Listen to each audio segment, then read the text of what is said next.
quand c'est mauvais, il faut dire que c'est mauvais. Ouais. Et aujourd'hui, c'est mauvais.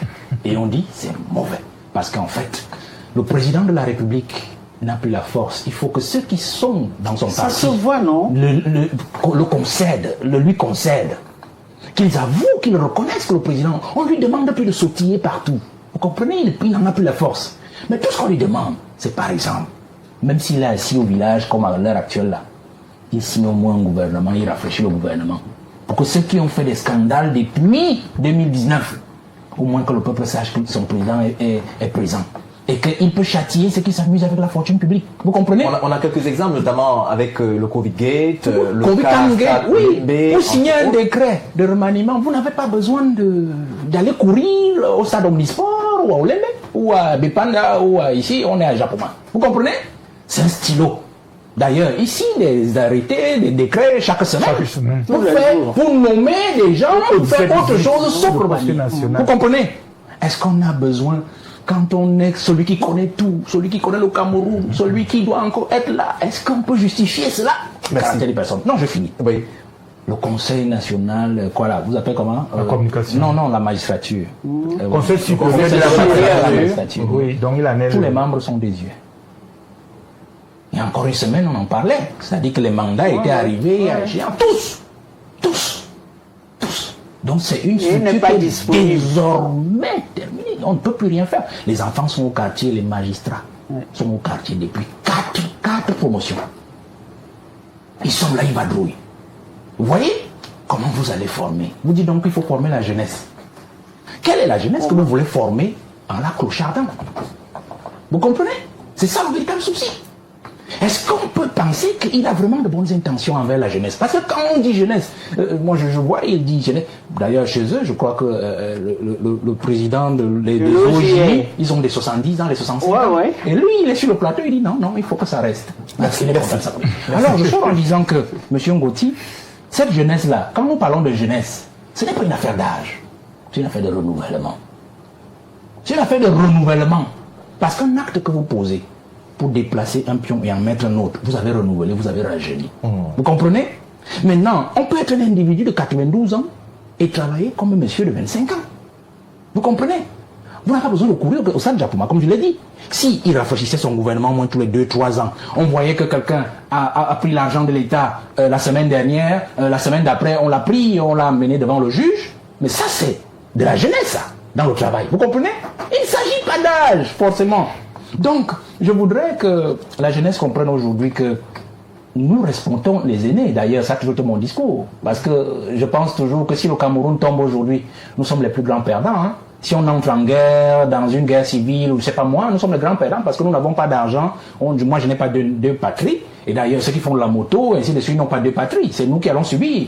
Mais ceux qui ont pris notre argent partout, il y en a même qui ont des doubles nationalités, ils iront à l'extérieur, on va les équiper, vous comprenez. Merci. Mais nous n'avons qu'un seul pays. Et c'est pour cela que nous voulons que octobre arrive dans la paix et que justement nous puissions reprendre notre pays entre les mains du président Paul Biya, au cas où lui-même il pense, enfin il continue à nous montrer qu'il n'en veut plus. Parce qu'il n'y a pas 10 façons comme de montrer qu'on ne veut plus de quelque chose, c'est en fait de ne plus travailler. Merci beaucoup. Et de laisser faire. Alors, non, je crois qu'on est dans un circuit désormais fermé depuis 2019, c'est-à-dire le dernier gouvernement qu'a pris le président de la République, et justement agrémenté à cela le retrait de l'homme de l'activité politique et surtout l'activité administrative, parce qu'il concentre ces deux activités entre ses mains.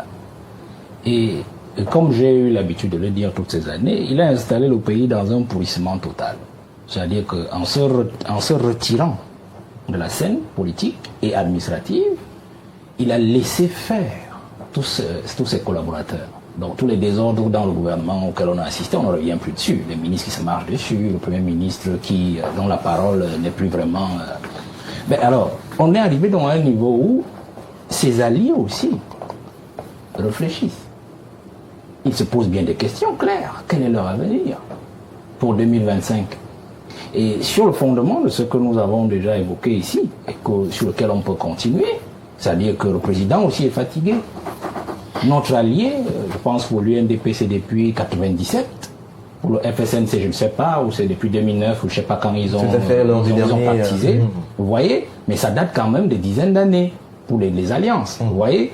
Et l'homme n'était pas encore celui qu'il voit aujourd'hui. L'homme leur semblait encore être présent et travaillant. L'homme, peut-être même encore, là je dis peut-être, pouvait encore avoir les capacités de se mettre en contact direct avec eux quand ils avaient un problème à régler, puisque ce sont ses alliés. Vous voyez? Il y a donc comme ce flou orchestré dans leur relation, premier élément, qui peut expliquer leur retrait ou la rupture de l'alliance. La deuxième chose, c'est que il y a aussi l'élément régional. L'élément régional, on dit le Grand Nord. Disons ça comme ça. C'est vrai que c'est un terme que j'aime pas beaucoup, comme j'aime pas aussi l'affaire de Nord-Ouest, Sud-Ouest anglophone, j'aime pas ça, mais disons ça comme ça, c'est plus approprié. Vous voyez? Le Grand Nord se réveille, du moins la jeunesse du Grand Nord se réveille, comme toute la jeunesse d'ailleurs, du Cameroun, partout ailleurs, elle se réveille, même si c'est pas encore le cas. Alors, les cadors de la politique, que sont justement ceux-là dont on parle, ont aussi une crainte. Ils peuvent être laissés sur le bas-côté par la révolution politique qui s'annonce. C'est-à-dire que si le label Paul Biya venait à être rejeté dans les régions septentrionales, eux qui garderaient toujours les alliances avec ce RDPC-là et ce Paul Biya-là risqueraient d'être passés aux oubliettes. Vous voyez? Il faut anticiper. Deuxième élément, c'est l'anticipation. Le troisième élément, et là je vais embrayer rapidement, ça va peut-être créer des émules. Je crois qu'on est dans une zone de turbulence où le parti au pouvoir, là c'est un soupçon.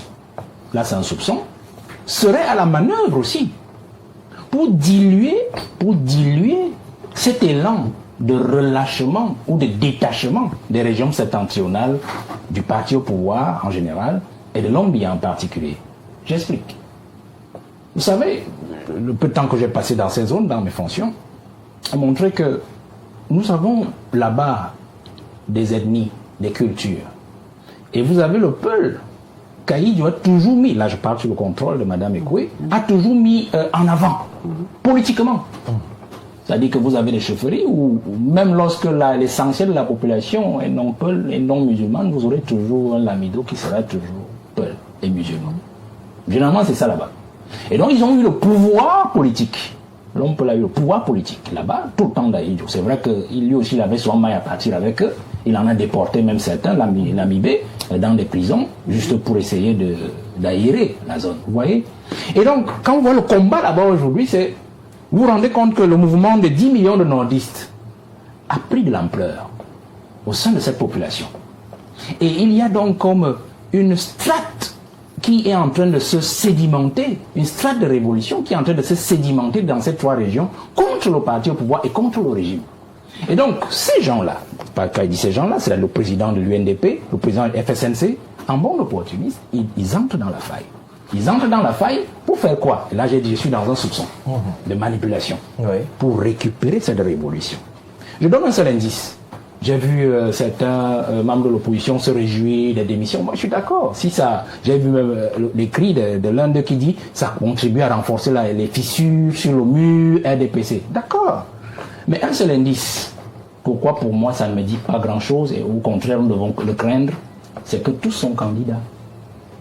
Tous sont candidats.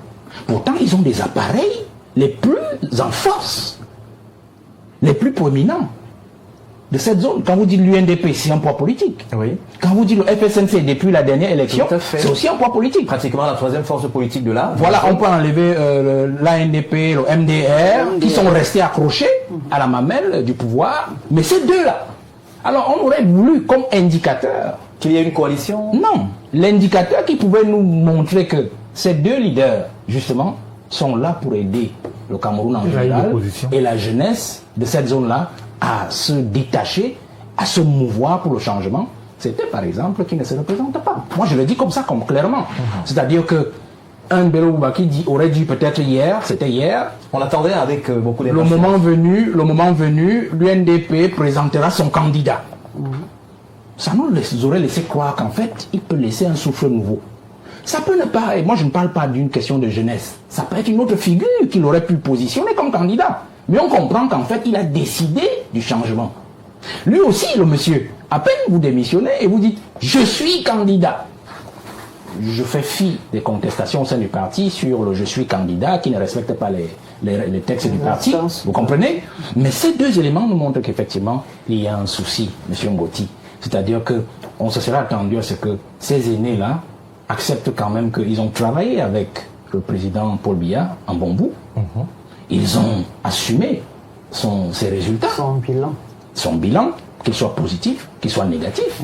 Et que le moment était venu aussi pour eux, dans leur région, d'assurer une certaine succession, d'assurer une certaine aération qui allait permettre à ce peuple du Septentrion de participer valablement au changement auquel militent d'ailleurs toutes les autres régions du Cameroun, du moins toute la jeunesse que je suis dans toutes les autres régions. Alors si on vous comprend bien, il y a comme une sorte d'effet de distraction. Effet de distraction, effectivement. Parce que quand nous regardons Landerneau, je vais même sur le plan culturel, là je parle encore sous le contrôle de Mme Ekoué, vous allez vous rendre compte que quand vous regardez le mouvement des 10 millions de nordistes, faites très attention. Il y a des éléments que quand vous les voyez dans le mouvement, vous comprenez qu'en fait, il n'ira nulle part. Je prends un simple cas. 10 millions de nordistes. Les Peuls sont en retrait. Il n'y a pas des Peuls qui font la grande campagne de 10 millions de nordistes. Regardez très bien. C'est généralement les animistes ou les non-chrétiens. Ou les chrétiens. Vous comprenez? Parce qu'ils sont les plus nombreux dans le Septentrion. En termes de chiffres de population, faites très attention. Ils sont les plus nombreux. Mais comme ils ont eu le pouvoir politique, alors eux, ils tiennent les manettes et poussent en avant ceux en qui peuvent se reconnaître la grande masse, les grandes masses qui sont non islamiques et donc chrétiennes ou animistes. Les Kirdi, les Tupuri, les Massa, les Mundang, ainsi de suite. Vous comprenez? Regardez très bien le mouvement. Ça veut dire quoi? Il s'agit pour eux de récupérer la révolution auprès des plus nombreux, puisqu'en fait c'est la masse électorale du parti au pouvoir, que ce soit dans l'extrême nord, que ce soit dans le nord, que ce soit dans la Damawa. Et puis au moment venu, comme c'est eux l'intervasse avec le pouvoir, puisque c'est eux qui ont l'essentiel du pouvoir politique, ils pourront dealer le moment venu. Je crois que le président a compris cela en 2019 je crois, puisque dans la scène de Garoua par exemple, il a nommé, je crois, le ministre de l'Agriculture, un lac. C'est un lac. Faites attention. Et les lacs, généralement, sont considérés là-bas comme des étrangers. Par ceux qui se disent autochtones de Garoua. Faites attention. Les Fali. Les Fali sont à l'étroit. Je vous donne un autre indicateur sur le traitement culturel. Je n'aime pas parler des histoires d'ethnie. Quand vous regardez la Sodécoton, prenez 10 cadres. Vous prenez le ratio entre les islamo-peuls et les autres. Vous comprenez en fait en grandeur nature comment la région septentrionale est traitée. Si vous prenez la question du coton, regardez qui cultive le coton. Il n'y a pas de Peuls dans la culture du coton. Mais pourtant, c'est les Peuls qui dirigent la sauce des cotons et qui ont des prébendes et les bénéfices de ces dividendes. Vous comprenez? Je peux vous prendre d'autres choses comme ça dans le Septentrion. Donc voilà le fond de l'affaire. Donc quand vous prenez donc Issa Chiroma, vous prenez aussi Bello Bouba, vous rentrez dans leur positionnement, posons-nous des questions claires. Est-ce que vraiment on peut espérer quelque chose d'eux en termes de contribution dans le changement que poursuit l'opposition au quotidien depuis des années? Là est la question de Valère Bessala. Henriette Ekoué, vous êtes journaliste, on a documenté quelques faits. Le 27 août 1992, il y a le ministre Gaga Aman, à l'époque de la fonction publique, qui démissionne. On a le 20 avril 1997... la caravane de l'Union pour le changement. Voilà. En 1997, Titus Ezoa également démissionne. Le 30 novembre 2011, le professeur Maurice Kamto démissionne. Et puis, il y a quelques jours, le 24 juin dernier, Issa Chiroma Bakari démissionne pratiquement 4 démissions en 40 ans. Est-ce que c'est pour marquer là le fait que les démissions ne sont pas le propre des Camerounais? Si oui, pourquoi? Est-ce que c'est parce que la gouvernance est toujours la bonne, ou alors parce qu'on ne peut pas démissionner par peur de représailles? Il y a un premier ministre qui avait démissionné, Vincent de Paul Ahanda. Bon, bref. Ce que je constate, parce qu'il y en a, Issa, on est des amis depuis la coordination. Il vendait les cartons rouges à Garoua avec Moustapha. Donc c'était notre partenaire de la lutte pour la conférence nationale souveraine. Oui. Bon. Issa et Bello sont entrés dans un deal. Qu'est-ce qui s'est passé? En janvier 97, il y a un congrès à Garoua de l'UNDP. Sont conviés à ce congrès Fundi, Ndamjoya. Et ces trois leaders décident de boycotter la présidentielle d'octobre. Ils boycottent la présidentielle et le président prend peur. Il se dit, si les gens démissionnent parce qu'ils n'ont pas confiance, il faut que je les attire. C'est les accords de Mvoli. Frundi part parce qu'il exige le statut d'opposition. En Angleterre, il y a la majorité de la reine et l'opposition de la reine. Ils ont un statut clair. La reine ne peut pas inviter le chef premier ministre et ne pas inviter le chef de l'opposition. Bon. Les nordistes commencent à revendiquer très fort le fait que Ahidjo a donné le pouvoir à Biya et qu'il serait temps qu'on leur donne le pouvoir. Ce à quoi je leur réponds, maintenant c'est les urnes. L'espèce de montage d'Ojula qui a été suivi par le président Ahidjo qui donne le pouvoir à Paul Biya ne peut plus se faire. Donc on ira aux urnes. Bon, le mouvement commence à faire du bruit. Bon, mes amis du Nord me disent que non, en réalité, ce n'est pas possible. On a donné librement le pouvoir. Et puis j'ai dit oui, mais maintenant on est en démocratie. Qu'est-ce qui se passe alors? Ils sont dans une ère géographique où il commence à y avoir des lassitudes. L'école sous Manguier, il n'y a pas de salle de classe, y compris dans l'arrondissement même du président de l'Assemblée nationale. Les journalistes sont sortis ça tous les jours. Et ils se rendent compte que l'opposition veut grignoter l'électorat du Nord. Puisque le pouvoir dit toujours que non, vous savez, vous êtes nuls, parce que nous, le plus gros de notre électorat, c'est le Nord. Tout à fait. Et donc, les camarades, du moins les opposants, commencent à entrer. Il y a s'intéresser. Oui, il y a Joshua aussi qui a fait une grande tournée là-bas, jusqu'à Kolofata, etc. Cabral aussi. Et Cabral, ils ont mis le doigt sur les problèmes d'infrastructure au Nord, où il y a une colère réelle. Quand je dis il n'y a pas de haine, il y a de la colère. Et les gens, la base leur dit que, mais enfin, vous êtes là-bas, pourquoi?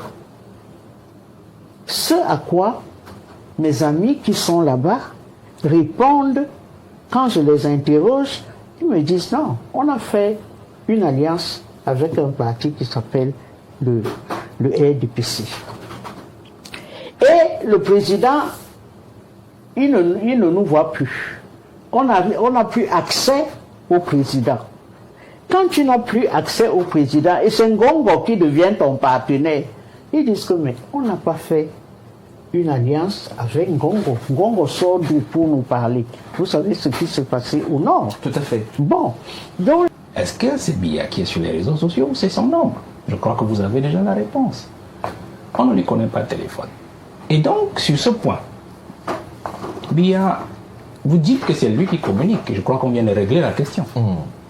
Maintenant, celui qui écrit des messages en son nom, est-ce que vraiment il s'est actualisé sur le Biya qu'on a aujourd'hui? Parce que celui qu'on a aujourd'hui n'est pas celui qu'on avait encore hier ou avant-hier. Je parle sous le contrôle de l'aîné qui est là.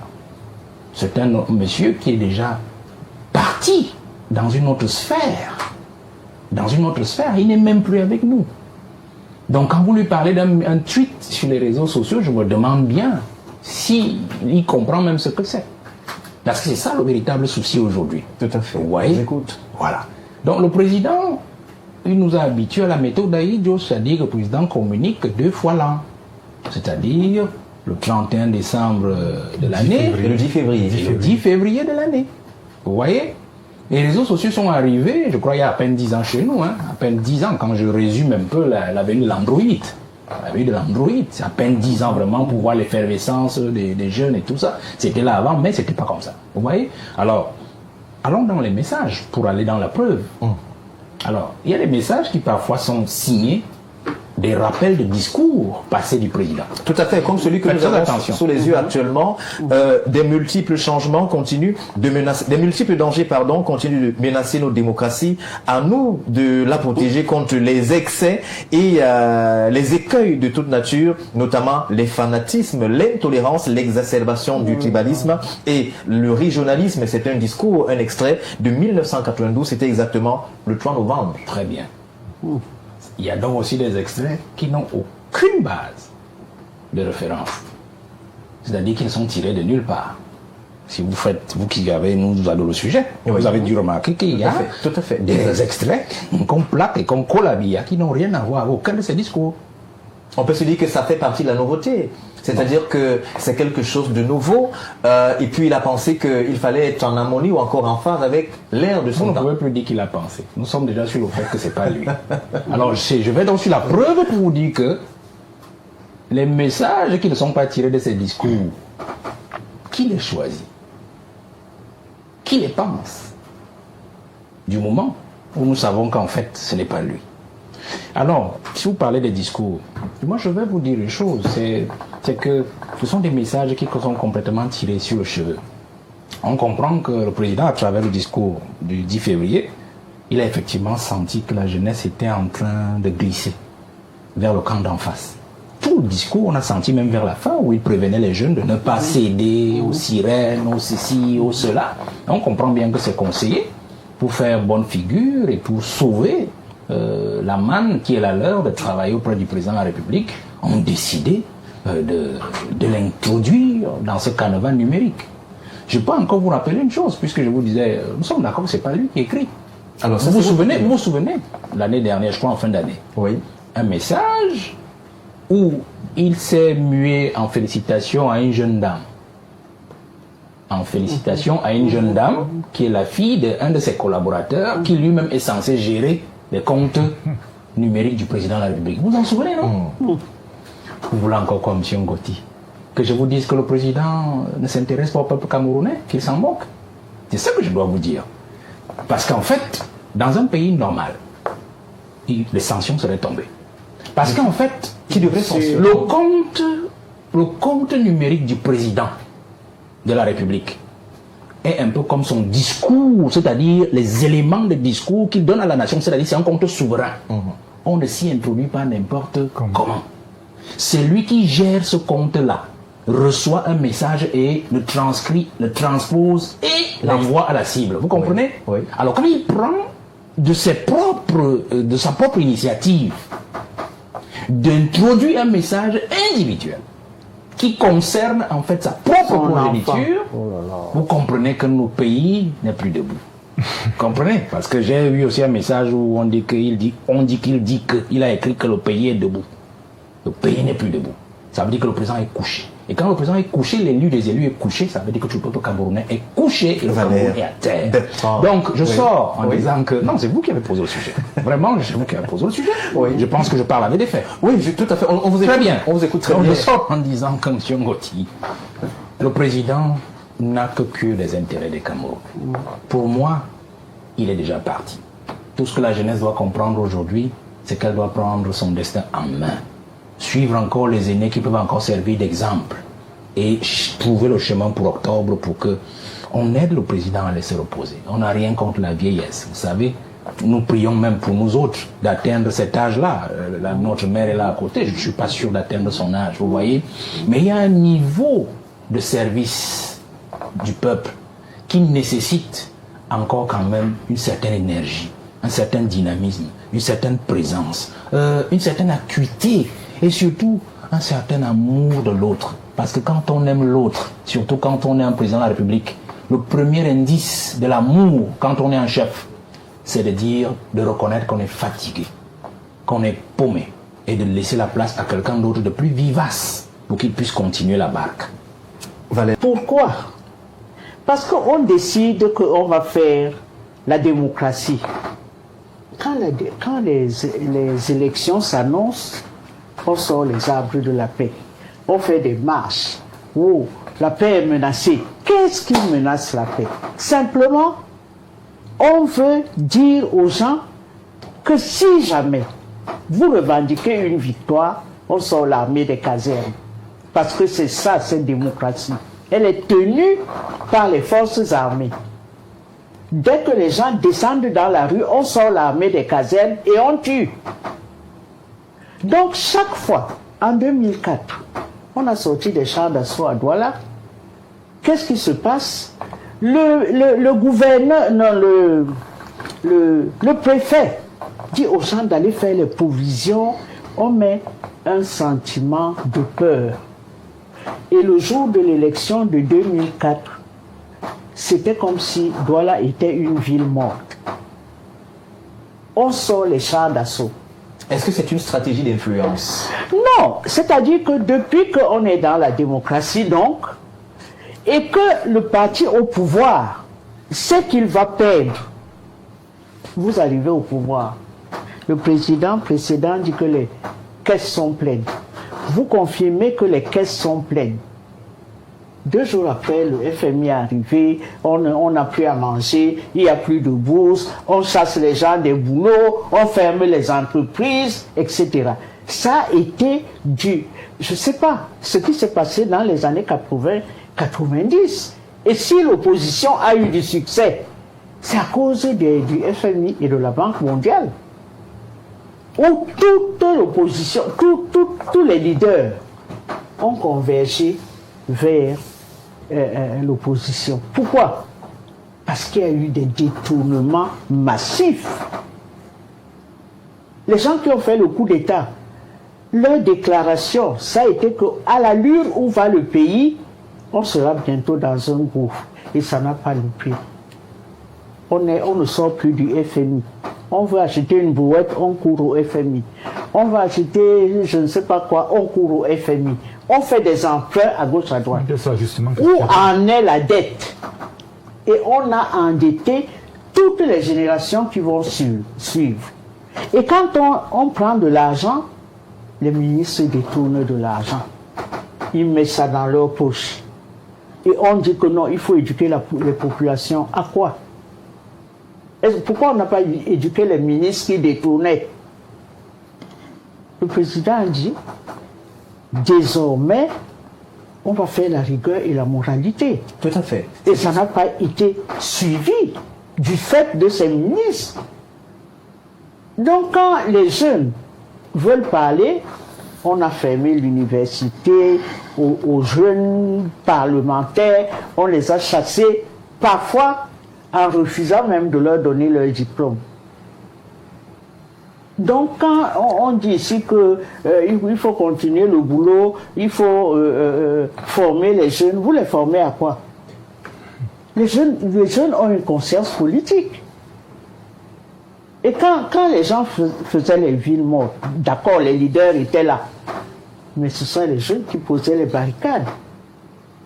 Et ils ont payé le prix fort. Pourquoi on n'a pas dit que ce sont des jeunes, il faut les laisser et tout et tout? Quand Maître Tegen dit qu'il faut respecter le travail, évidemment. Quand le président vient dire que oui, les Bensikineurs s'occupent de leurs parents.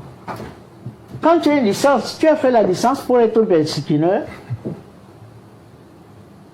Donc il faut avoir quand même un degré de révolte. Je ne peux pas poursuivre, parce qu'on risque de suspendre ton... De toutes les façons, on n'appelle pas à la révolte, on essaye de comprendre oui, c'est ça. Non, pas du tout. Social, loin notamment de nous, cette expression de révolte, on n'en est pas là. Alors, Valère Bessala, on parle de cette jeunesse qu'il faut appâter, mais il y a un problème qui est visible de tous. On parlait tout à l'heure des Bensikineurs, on voit cette jeunesse qui est titulaire de licence, de master, ainsi de suite, mais qui fait quand même la formation technique. Dans ce contexte-là, est-ce qu'on peut se dire que ces messages qui viennent de part et d'autre peuvent amener cette jeunesse à s'intéresser? D'ailleurs, on observe que de moins en moins, ou alors les jeunes s'intéressent à la chose politique. Bon, je voudrais d'abord relever quelques effets de mollesse, de mollesse argumentaire de Maître Tegen, parce que Je comprends que quand nous travaillons sur la scène politique, s'il en est, je crois qu'il est représentant du RDPC, on doit aussi avoir un peu d'histoire. Et au-delà de l'histoire, on doit avoir la connaissance des artères, du pouvoir et surtout de l'objet. Que ce soit on défend, puisqu'il est du parti d'en face, ou que l'on combat, puisque nous sommes en face du parti d'en face. Vous voyez? Il faut lire Mattei. Il faut lire Mattei, le code BIA. On dit le président n'a pas de téléphone. On ne lui connaît pas un téléphone. Je dis ça comme ça, allez le lire. Mattei l'a dit. Le code BIA. Oui, je vois. BIA, puisqu'il parle de l'homme BIA, puisque c'est un ouvrage en censeur du président de la République. C'est-à-dire que vous ne pouvez pas prendre le téléphone et dire voici le numéro et vous composez. Maintenant, dans les arcanes, c'est clair. Moi, j'ai dit que de tous les collaborateurs du président que j'ai eu à côtoyer, tous m'ont certifié que quand le président a besoin de parler à quelqu'un, c'est son garde du corps ou c'est son aide de camp qui apporte le téléphone au patron. Bon, si vous connaissez le numéro, je sais que vous êtes la plus ancienne sur ce plateau. Je sais au moins que par courant, parce que je peux aussi m'avancer, comme il dit très vite, alors que vous êtes là dans votre histoire, vous vous souvenez qu'un jour, un monsieur était assis à côté de vous, et appelé le téléphone, a appelé le président a répondu que c'était son numéro. Donc il y a de la pratique de ce que nous connaissons. Parce qu'un homme ou un pays, c'est de l'histoire qu'on a dite, qu'on a entendue, qu'on a écrite. Vous comprenez? Et au-delà des faits, c'est qu'on a écrit. Donc je vais évacuer cela. Quand vous avez invité ici pour le sujet, j'ai bien dit des discours à la nation. Le discours au corps diplomatique n'est pas un discours à la nation. Tout à fait, tout à fait. Les discours institutionnels, dans la pratique institutionnelle, c'est le 10 février et le 10 février. C'est là-bas qui s'adresse au peuple. Oui. Au peuple jeune, le 10 février, et le peuple dans l'ensemble, le 31 de chaque année. Donc il s'agit d'une affaire de culture, monsieur. Donc je vais dire, pour traverser rapidement sur cela, j'évacue tout ce qu'il a eu à dire après, pour dire qu'en fait la jeunesse n'a plus besoin de ça. Elle a besoin de quoi? Parce qu'elle a besoin justement d'un président qui est présent et qui travaille. C'est tout ce dont elle a besoin.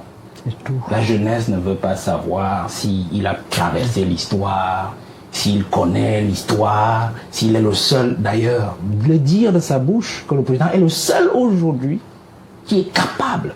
Ça veut dire que lui-même qui est dans le parti au pouvoir, il s'avoue incompétent. Il s'avoue incapable.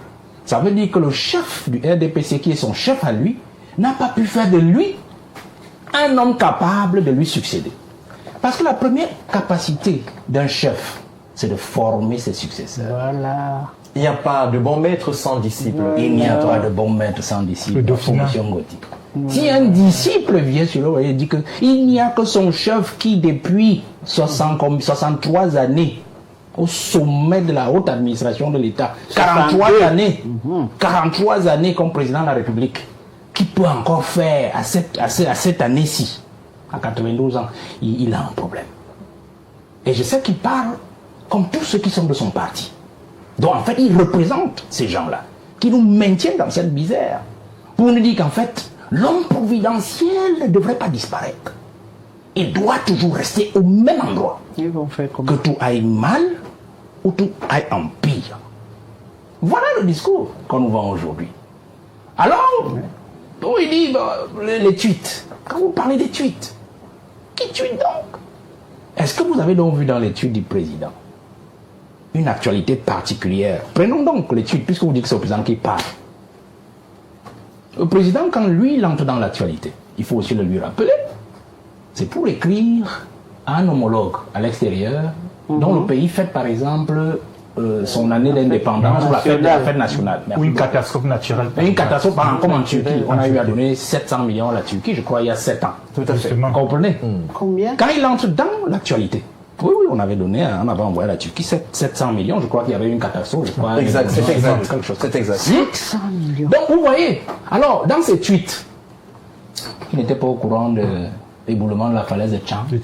Le 5 Il n'est novembre. même pas venu. Non, il n'en a même pas parlé, puisqu'il tweet. Puisqu'on dit que c'est le président qui tweet.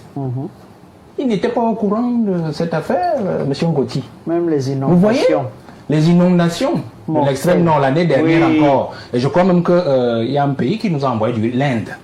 Le ministre de l'administration territoriale est allé au port, je crois, la semaine qui vient de finir là, pour recevoir ces conteneurs-là. Le président n'était pas au courant des inondations. Mais ce sont plutôt ses collaborateurs qui nous ont dit qu'il a demandé de décaisser 1 milliard et poussière qu'on distribuait aux gens, aux populations comme des monnaies de singes. Vous comprenez? Non, c'est pour vous dire, M. Ngoti, que nous avons un problème dans ce pays, c'est que au-delà des chapelles politiques, il nous manque désormais la lucidité.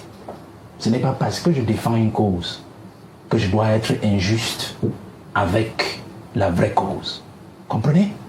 Je suis certes là où je suis de l'opposition. Quand c'est bon, je dis c'est bon. Pour ceux qui suivent toujours mon discours, même si ça plaît à Paul Biya, c'est tant mieux. On peut tirer sur moi, on dit voilà, vous appelez ça vraiment bipolaire parce qu'il